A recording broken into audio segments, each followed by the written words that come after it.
Die Maske ist bereit, ich bin bereit, das Auto ist auch bereit und wir fahren jetzt gleich zusammen nach Holland in ein Gartencenter. Welches Gartencenter genau, das zeige ich euch jetzt.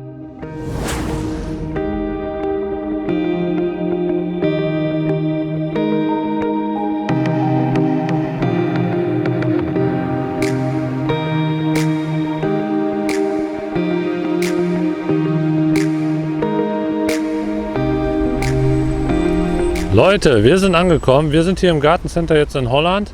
Da hinten ist das schmucke Ding. Da steht der Name. Und zwar sind wir hier bei Loyers. Loyers. Ist ja auch Wurst. Wir sind auf jeden Fall da. Und ja, heute ist Feiertag in Deutschland. Und genau so sieht jetzt auch hier der Parkplatz aus. Hier ist es brechend voll. Und jetzt gehen wir mal da rein und schauen mal, was uns da drin erwartet.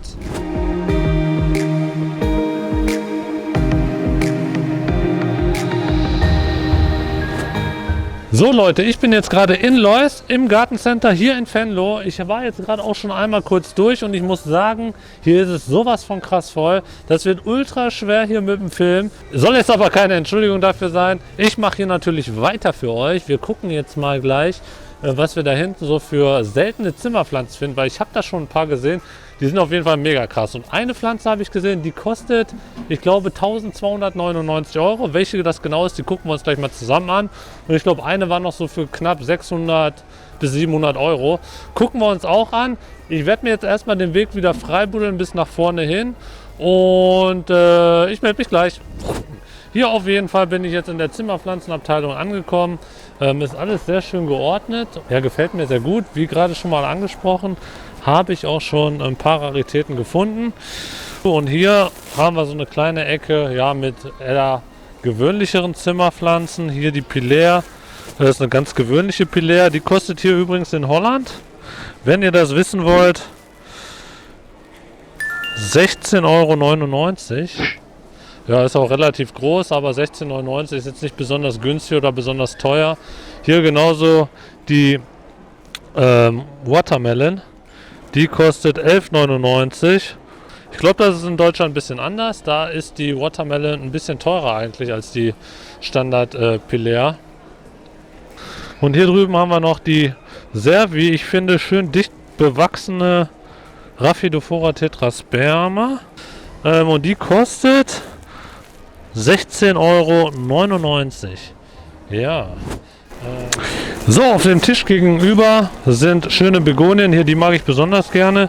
Die kostet 8,99 €. Begonia masoniaba. Ja, das ist eine normale Größe, sage ich mal. Die kriegt man bei uns auch überall. Und die Blattstruktur finde ich einfach nur mega. Auf meinem Instagram-Account habe ich hier übrigens mal so eine ganz coole Makroaufnahme gemacht. Könnt ihr auch mal gerne reingehen und mal drüber schauen. Was haben wir hier noch? Wieder eine Begonie. Und hier, das ist keine Philodendron tortum, das ist eine Bipinatifido. Die kostet 25,99 €. Wird oft verwechselt mit der Philodendron tortum.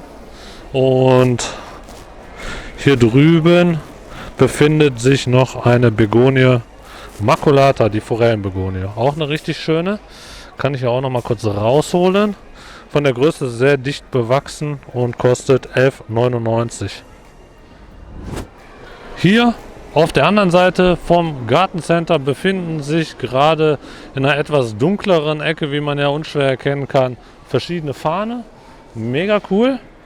Also da ist relativ viel Verschiedenes bei. Mit verschiedenen Oberflächen, verschiedenen Blattmustern. Und ja, finde ich auf jeden Fall auch mal ganz schön. Wobei die auch gar nicht so feucht stehen, wie ich dachte, dass sie stehen müssen. Bla bla bla. Jetzt kommen wir hier auf diesem Tisch zu den Calatheen oder Cormoranten. Und da gibt es auch viele, viele verschiedene. Hier auch noch hier mit diesem Rosa mit dabei. Hier auch noch eine schöne mit einem bisschen Velvety Oberfläche. Auch richtig cool. Hier weiter alles Cormoranten, Schrägstrich Calatheen. Hier ist die White Star. Auch eine richtig schöne. Finde ich halt die Blätter halt mega schön. Wie von einem Künstler irgendwie gemalt. Und neben der White Star gibt es dann ja auch direkt die Wave Star. Haben auch viele von euch zu Hause. Der eine oder andere hat damit auch Probleme mit Schädlinge, weil ja, irgendwie sind die ganz besonders empfindlich für Schädlinge. Die werden quasi angezogen wie so ein Magnet. Hier auch nochmal ein bisschen Velvety-Oberfläche, jetzt nicht ganz so krass, aber trotzdem auch eine richtig schöne Zebrina, nicht zu verwechseln mit der Alocasia Zebrina. Kostet 9,99 €, finde ich als Preis auch noch mega gut. Wenn wir gerade bei Preisen sind, dann guckt euch das jetzt mal an. Hier gibt es einen richtig guten Preis. Und zwar hier die Maranta für 2,99 €. Also ich kann nur sagen, diese Pflanze hier bei Lois, die gab es in Deutschland, ich weiß nicht, wie es in Holland war, ja eine ganze Zeit lang für deutlich über 60 € und auch nicht in dieser Größe. Und mittlerweile kriegt man die hier für 2,99 €, hier in einer relativ großen Auswahl, wie man sieht. Und das finde ich schon echt heftig. Und ja, davon werde ich mir wahrscheinlich eine mitnehmen. So, wir gehen jetzt erstmal weiter. So Leute, ich habe mir Folgendes überlegt. Eine Maranta für 2,99 € kann ich hier nicht stehen lassen. Ich selber muss jetzt keine neue Pflanze mehr haben, deswegen habe ich mir gedacht, ich nehme sie trotzdem mit. Ich habe mir jetzt die schönste ausgesucht. Hier ist das Ding. 2,99 €. Ich peppe das Ding jetzt noch weiter auf, sodass das Ding auch in einem anständigen Zustand zu euch nach Hause kommt. Was ihr dafür tun müsst, um diese Pflanze zu bekommen, ist ganz einfach. Erstmal steht es noch unten in der Videobeschreibung einmal verlinkt bzw. beschrieben, was ihr dafür tun müsst. Und ansonsten jetzt einmal kurz zuhören. Ihr schreibt einfach unten in die Kommentare einmal, dass ihr diese Pflanze haben wollt. Könnt mir natürlich auch noch mal ein paar nette Worte da lassen oder ein paar Kritikpunkte.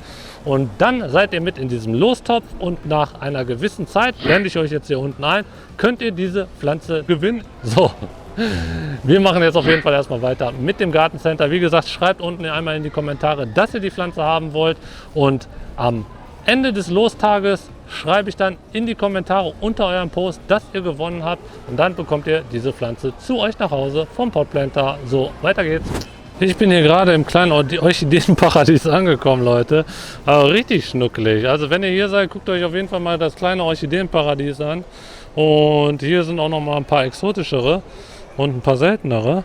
Und hier zum Beispiel auch einer der Orchideen, die, ja, ich sag mal vor einem Jahr auch noch so mal richtig beliebt war. Und zwar ist das hier eine Juwelenorchidee. Die gibt es ja auch in verschiedenen Farben und Formen. Die kostet hier, ich glaube, 15 €. In dieser Größe ist auf jeden Fall richtig gut. Ich schaue mir jetzt nochmal um, ob ich hier noch diese anderen Sorten der Juwelenorchideen finde. Falls ich die sehe, sage ich euch nochmal Bescheid. Und jetzt gucken wir uns nochmal woanders um. Moment. Boah, das ist doch mal ein schönes Blatt einer Monstera Deliciosa.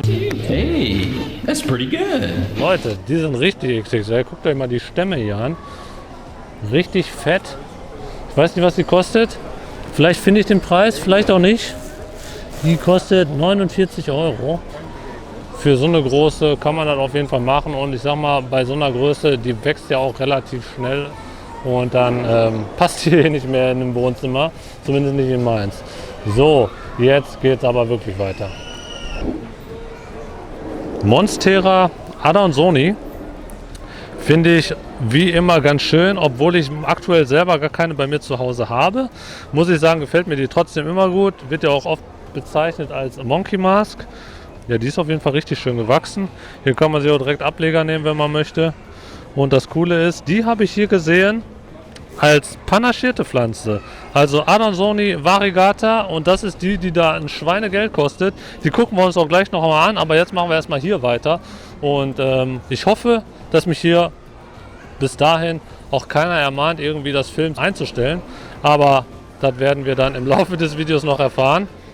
So, endlich ist diese Ecke frei von Menschen. Bis auf eine Frau, die mich gerade noch anguckt. Ich merke ihre Blicke im Nacken. Hier haben wir eine Stingray, eine Alocasia Stingray. Ganz markant hier zu erkennen an diesen Stacheln, wie so ein Rochen. Und zwar ein Stachelrochen. Wer hätte das gedacht? Ach so, was die kostet, wollt ihr wissen. Die kostet 9,99 €. Geht auf jeden Fall klar, der Preis. Hier, wunderschön, zwischendrin kostet Alocasia Dragon Scale 14,99 €. Ja, der Preis ist auf jeden Fall auch gut. In Holland ist das aber überhaupt keine Besonderheit mehr. Ich glaube, die gibt es in jedem Baumarkt mittlerweile. Genauso wie die Cuprea, die kriegt man bei uns in Deutschland auch schon mittlerweile in mehreren Gartencentern, habe ich sie gesehen. Und die kostet wahrscheinlich auch so um die 14,99 €. Genau. Red Secret, Cuprea, alles ein und das gleiche. Finde ich auf jeden Fall wieder schön auf der einen Seite, aber wenn ich mir die länger angucke, finde ich die auch wieder irgendwie unschön. Philodendron Birkin gibt es auch überall, war ja eine übelste Hypepflanze vor einem Jahr noch. Mittlerweile kriegt man die auch für 9,99 € oder was auch immer hinterhergeschmissen, 10,99 €. Ja, kann man auf jeden Fall auch kaufen. Und hier rüber geschwenkt haben wir noch ein paar Syngonien und Kaladien haben wir auch noch. Kaladien, wie wir alle wissen, ziehen sich ja gerade so zurück. Wir haben November und die Knollen, ja, die muss man dann entsprechend dann auch ein bisschen ruhen lassen in der Winterzeit. Und im April treiben die wieder neu aus. Aber dazu gibt es ja auf diesem Kanal schon eine passende Videoserie. Die könnt ihr euch übrigens mal angucken. Die verlinke ich euch mal unter das Video. Und die Kaladien hier sind aktuell hier auch reduziert von 8,99 € auf 5,99 €. Ja, finde ich auch in Ordnung so. Und die hier, wovon ich gerade den Namen nicht weiß, finde ich auch mal richtig cool, weil die hat so eine andere Blattform und ich finde die Blattfarbe ist halt auch mal irgendwie ziemlich besonders. Muss ich mal gucken, ob ich mir die nächstes Jahr nicht auch mit in meine Kaladien-Familie mit aufnehme. Und jetzt gerade wird es hier um mich rum wieder ein bisschen voller, deswegen nicht die Ruhe verlieren. Ich werde mich gleich wieder bei euch melden. Da bin ich wieder und ich habe was Cooles entdeckt. Hier drinnen, und zwar neben dem Bistro, wo ich jetzt nicht rüberschwenken möchte, befindet sich dieses fette Ding hier. Und zwar ist das eine sogenannte Planted Wall. Ich werde gleich nochmal versuchen, eine Aufnahme von weiter weg zu erhaschen für euch. Hier ist alles mit drin. Hier sind Aglaonemas hier mit dem roten Akzent und verschiedene Farne. Hier sind Efeututen drin. Also von allem etwas, aber halt möglichst pflegeleichte Pflanzen. Ja, und die befinden sich jetzt hier tatsächlich in so einer Art Granulat. Ja, ist so eine Art mineralisches Substrat und die werden dann hier über eine quasi Selbstbewässerung halt bewässert. Und das sind hier einfache Kunststoffbehälter und da stecken sie dann drin. Und das geht wohl ganz gut. Beleuchtet werden die gar nicht zusätzlich, weil das sind alles Pflanzen, die jetzt nicht allzu viel Licht brauchen und auch zu viel Licht gar nicht gut für die Pflanzen wären. Und ja, sieht auf jeden Fall schön aus. Möchte ich auch übrigens demnächst hier auf dem Kanal dann auch nochmal thematisieren und so eine kleine Planted Wall für mich zu Hause im Wohnzimmer bauen. Und da werde ich euch, übrigens dann mitnehmen, wenn ich die baue, mit allen drum und dran, mit allen Zip und Zap. Mal gucken, wie ich möchte das Ganze auch so günstig wie möglich halten. Und ihr könnt auf jeden Fall dabei sein. Wenn ihr da Bock drauf habt, könnt ihr an dieser Stelle auch nochmal diesen Kanal abonnieren. Dann werdet ihr diese Folge auf jeden Fall nicht verpassen. Und wir gehen jetzt erstmal weiter. So, es ist jetzt gerade ein bisschen heller geworden draußen. Die Sonne scheint und kaum ist es draußen heller, ist es hier drin natürlich auch heller. Und wir sehen jetzt einmal hier die sogenannte Planted Wall. Einmal in der besseren Aufnahme oder in der Übersichtsaufnahme. Dazwischen steht jetzt noch hier diese riesen Monstera.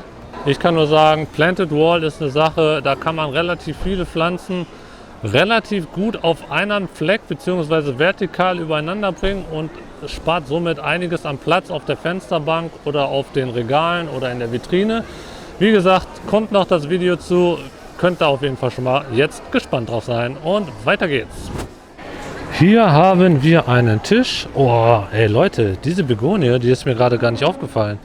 Ich weiß nicht, ob das so rüberkommt, aber die ist majestätisch schön. Ich will sie gerne haben. Was kostet sie? Ach so, die habe ich übrigens schon letztes Mal in einem Gartencenter-Video gesehen. Da habe ich auch extra nochmal den Namen für gegoogelt gehabt, weil davon gibt es nämlich so viele Unterarten. Gerade bei dem Begonia Rex gibt es so viele verschiedene Arten und Züchtungen. Ja, aber die gefällt mir richtig gut mit diesen pinken Punkten. Und hier steht Begonia Wings. Ja, Wings passt auf jeden Fall, wenn man sich das so anguckt. Hallo kleiner Engel. Preis steht leider nicht dran. Gefällt mir auf jeden Fall richtig gut. Vielleicht ist das, Begonia Blad, 12,99 €. Sieht auf jeden Fall richtig cool aus. Hier wollte ich aber nochmal sagen, der Tisch, das sind alles so Flaschengärten. Finde ich auf jeden Fall auch richtig schön. Mit Moos. Das Ganze läuft dann hier mit einer Abdichtung mittels Kork. Und da muss man auch nicht mehr viel gießen. Das läuft dann quasi automatisch. Und was ich hier gerade noch sehe, ist eine Alocasia Sarian. Was soll die denn kosten? 49? Ja, hier steht Alocasia overic, ist aber eine Alocasia Sarian, wenn ich das so richtig sehe. Sind übrigens 2 hier an der Zahl. Kommen wir von der Alocasia Sarian mal hier zu den anderen Flaschengärten. Hier zum Beispiel weihnachtlich eingerichtet. Hier so eine kleine süße Box. Finde ich, macht sich auf jede schöne beleuchtete Kommode super gut. Gerade jetzt im Herbst, Winter, da mit so einem warmen Licht drüber. Das sieht total einladend, freundlich und einfach nur schön aus. Hier haben wir noch ein paar Begonien. Hier haben wir noch ein paar Orchideen. Die gibt es hier überall mal so zwischengestellt. Also ich finde, Orchideen gehören sowieso mindestens eine in jeden Haushalt. Ist zwar auch wieder so eine Geschmacksfrage. Ich persönlich finde die aber super. Und hier finde ich, ist das so ein bisschen majestätisch, wenn ihr mich fragt. Auch mit diesem Bäumchen hier. Was ist das? Das sieht richtig cool aus. Da steht drauf Desert Rose Adenium. Okay, Desert Rose Adenium sieht so aus, sieht so ein bisschen mangrovenmäßig aus, in diesem riesen schönen runden Topf. Hat auf jeden Fall Charakter.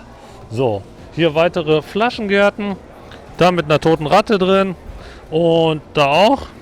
Oder was ist das? Ich weiß es nicht. Gehen wir einfach mal weiter. Schick, schick, schick, schick. Also hier gerade unter euch Deko-Liebhabern, da gibt es ja wahrscheinlich den einen oder anderen, kann man sich hier richtig, richtig schön austoben und alles mal hier genau begutachten und gucken. Also ich weiß nicht, wer auf sowas steht, ich bin es nicht, aber der ein oder andere von euch wird da bestimmt Bock drauf haben. Und ich kann nur empfehlen, guckt einfach mal hier rein, dieser Laden ist mega groß und ach, guckt mal da, dazwischen eine Clarinervum. Anthurium clarinervum. Ja, jetzt bin ich auf der falschen Seite. Macht nichts. Wir gehen sowieso gleich mal rüber zu den ganz besonderen Pflanzen. Und ja, wie gesagt, wo bin ich stehen geblieben? Und zwar kommt einfach mal hier vorbei. Ich bin heute auch das erste Mal hier. Wäre das heute nicht so voll, dann hätte man hier auch noch mal ein bisschen ruhiger was zeigen können. Aber nichtsdestotrotz gefällt mir der Laden bis jetzt schon mal sehr gut.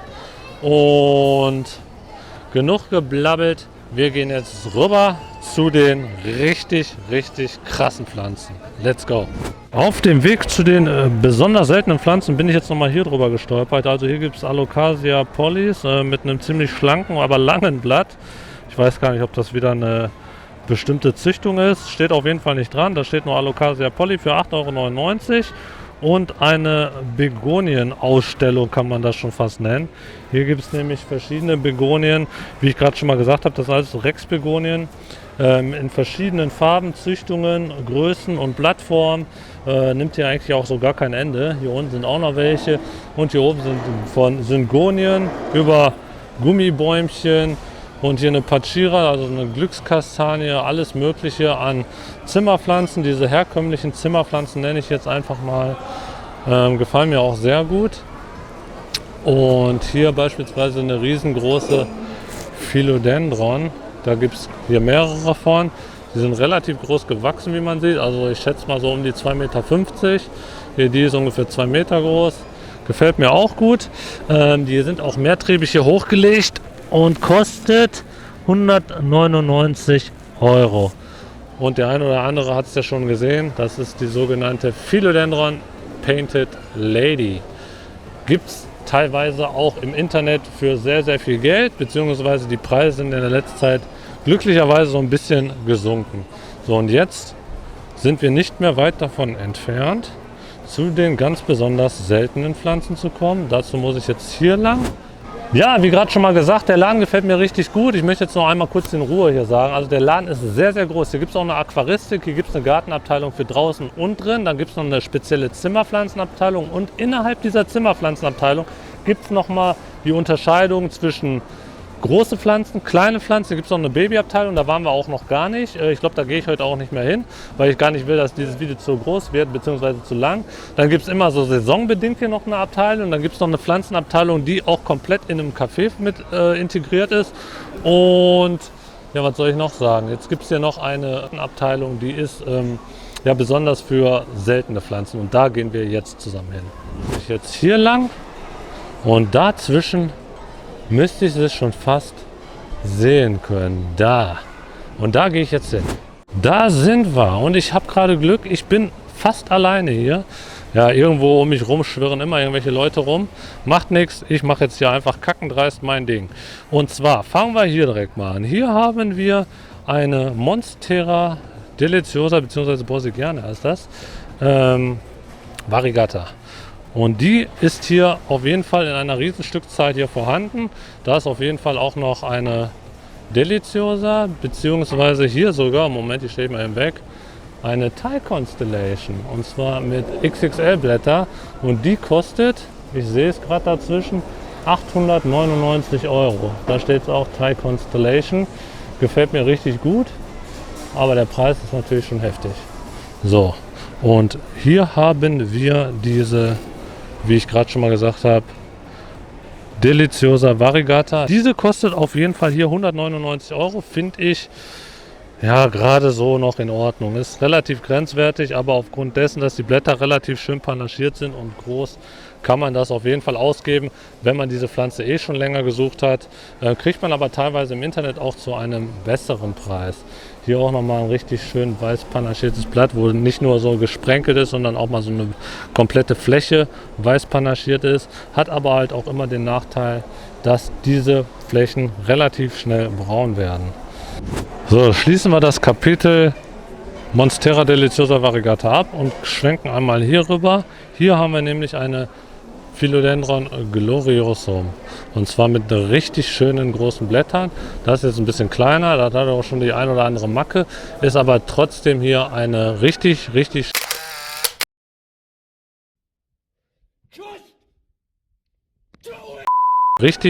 schöne Pflanze. Und zwar ist das wirklich eine Pflanze hier. Wie man sieht, ein Trieb ist kriechend, nicht rankend nach oben, sondern kriecht auf dem Boden, kostet hier 299 Euro. Dann kommen wir jetzt hier direkt zu der Melanochrysum. Die hat auch auf jeden Fall schon mal ein bisschen was mitgemacht.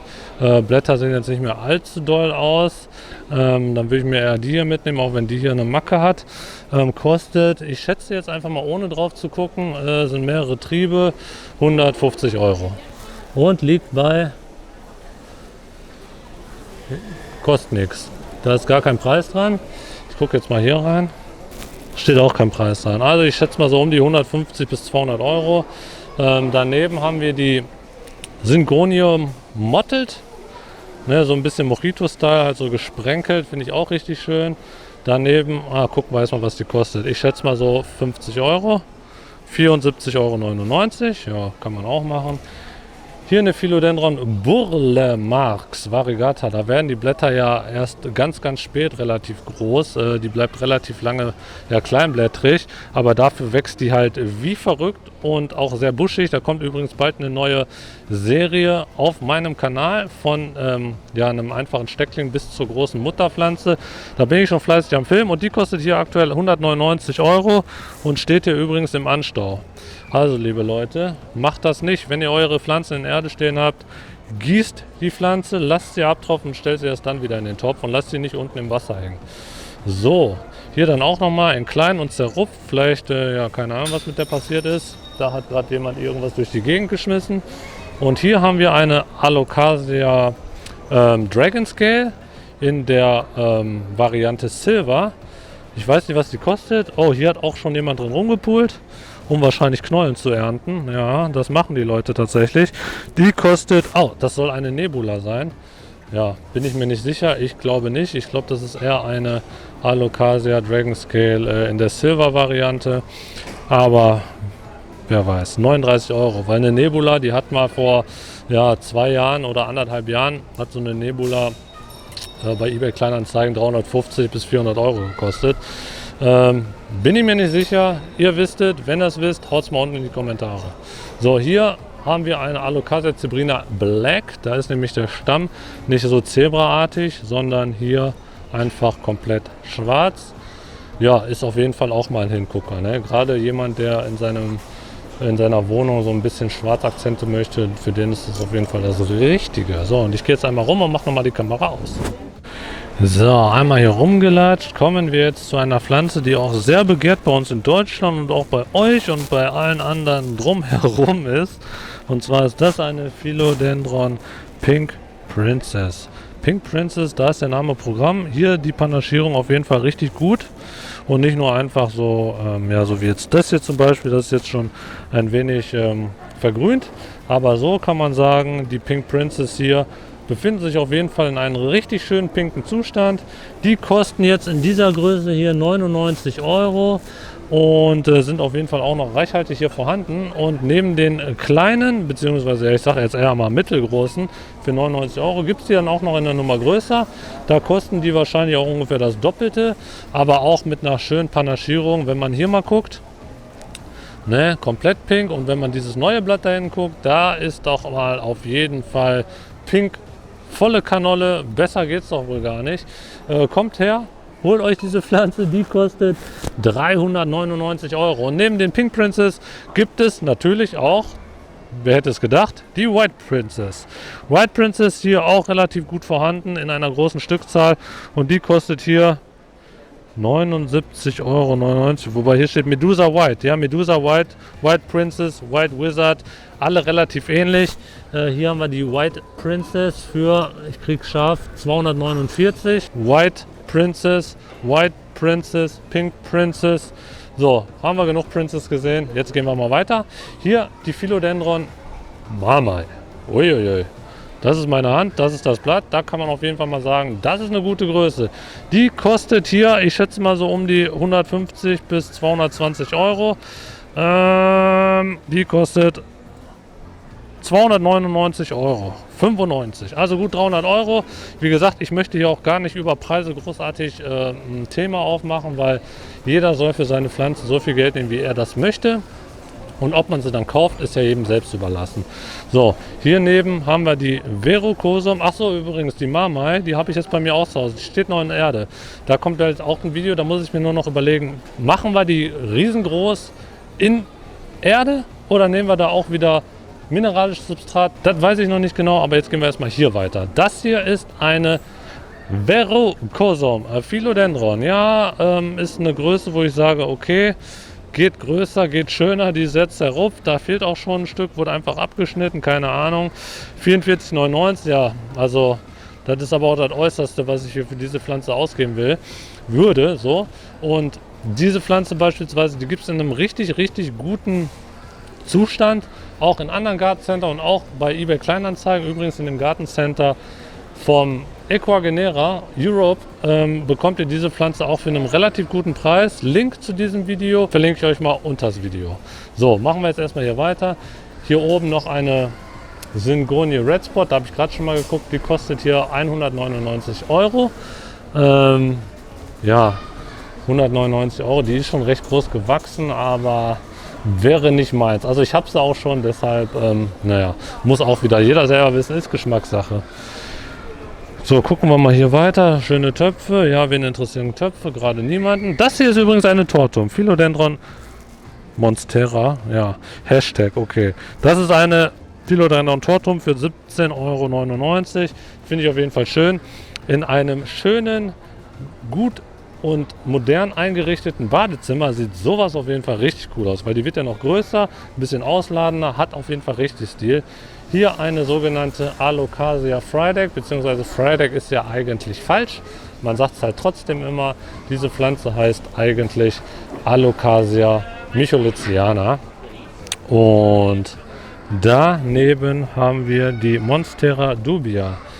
Ich weiß nicht, wer sich das überlegt hat mit diesen Brettern, aber so läuft es einfach bei dieser Pflanze am besten. Die kriegt ihr halt hoch, von klein, groß, groß und immer größer. Dieses Blatt wird dann auch noch ein bisschen größer und die ist richtig teuer. Die kostet 179 Euro.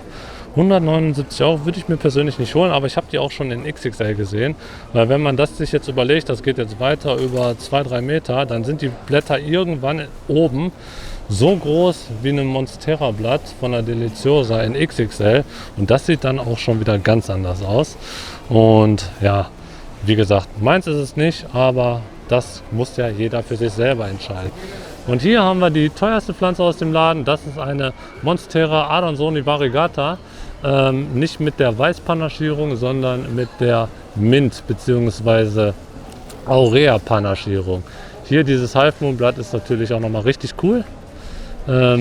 Das sind übrigens 2 Pflanzen hier unten und einmal da oben. Ja, ich sag mal 1299 ist auf jeden Fall heftig. Wenn man überlegt, dass jetzt diese Pflanze hier auch von 2499 reduziert ist, würde ich persönlich nicht für bezahlen, und mittlerweile bekommt man diese Pflanze auch wesentlich günstiger im Internet, weil da der Preis für diese Pflanze in den letzten 6, 7 Monaten auch echt krass gesunken ist. Also da hat sonst ein Steckling teilweise 1000 Euro oder 800 Euro bis 1000 Euro gekostet, und mittlerweile bekommt man die Stecklinge auch schon im Internet für, ich sag mal, 100, 150 Euro, teilweise auch noch weniger. Teilweise möchten die Leute die auch einfach nur noch loswerden, weil dann entsprechend vielleicht sogar die Panaschierung der einzelnen neuen Triebe zu krass weiß ist. Und aus diesem Grund werden die halt auch, weil halt auch ein großes Angebot aktuell besteht, relativ günstig verkauft. Relativ günstig bedeutet immer in Relation gesehen. Also ich sag mal, 300 Euro ist so das Maximum für ein Steckling, was ich bezahlen würde. Alles darüber wäre ein bisschen too much. Aber das wäre jetzt wieder so eine Preisgeschichte, wo man sich immer selber die Frage stellen sollte, möchte ich das oder möchte ich das nicht? Und da soll jeder immer selber entscheiden. Leute, die jetzt, was weiß ich, immer noch 600 Euro für ein einziges Blatt haben wollen, die sollen das gerne versuchen, und das ist auch völlig okay, weil die haben für die Pflanzen mal irgendwann viel Geld ausgegeben. Aber wie gesagt, das ist ein anderes Thema. Ich bin jetzt weg. Haut rein.